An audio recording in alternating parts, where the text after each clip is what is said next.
பாருங்க, ரூபாய் 4000க்கு 5% ஆண்டு வட்டியில் ஆண்டுக்கு ஒரு முறை வட்டி கணக்கிடப்படும் முறையில் 2 ஆண்டுகளுக்கு கிடைக்கும் கூட்டு வட்டி. ஓகேங்களா? இதை நான் கூட்டு வட்டியா போடாம தனி வட்டியா ஃபார்முலா யூஸ் பண்ணி நான் போடுறேன். பாருங்க, இது ஷார்ட்டாக தனி வட்டின்னு இல்லை, இது ஷார்ட்டாக பார்த்துக்கலாம். இப்போ பார்த்தீங்கன்னா 2 வருஷத்துக்கு கேட்டிருக்காங்க. எத்தனை சதவீதம்? 5%. இப்போ ஆர் என்னது? 5%. என் 2. அதே பி 4000. ஓகேங்களா?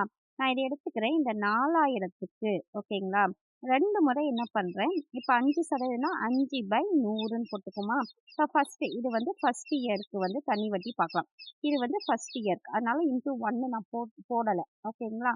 இப்போ இந்த 2020 கேன்சல். இப்போ 5 4s are 20, ரிமைண்டர் 0.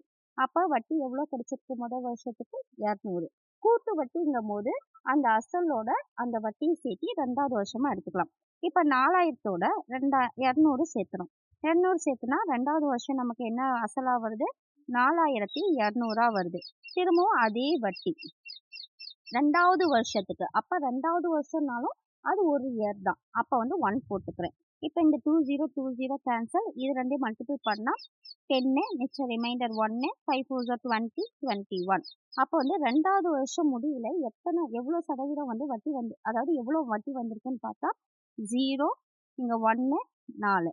இப்போ 410 ரூபா கூட்டு வட்டியில் நமக்கு 2 வருஷத்துக்கு நமக்கு மதிப்பு வந்திருக்கு. ஓகேங்களா? 410 ரூபாய் வட்டியாக நமக்கு கிடைச்சிருக்கு. எவ்வளோ ரூபாய்க்குன்னா 4000க்கு. பாருங்க, இப்போ வட்டி பார்த்தீங்கன்னா 410 ரூபாய். எவ்வளோக்கு? 4000க்கு. எத்தனை சதவீதத்துக்கு? 5%. எத்தனை வருஷம்? 2 வருஷத்துக்கு.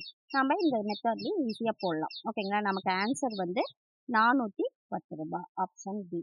இந்த வீடியோ பிடிச்சிருந்தா லைக் பண்ணுங்க, சப்ஸ்கிரைப் பண்ணுங்க, ஷேர் பண்ணுங்க. நெக்ஸ்ட் வீடியோவில் பார்க்கலாம். நன்றி.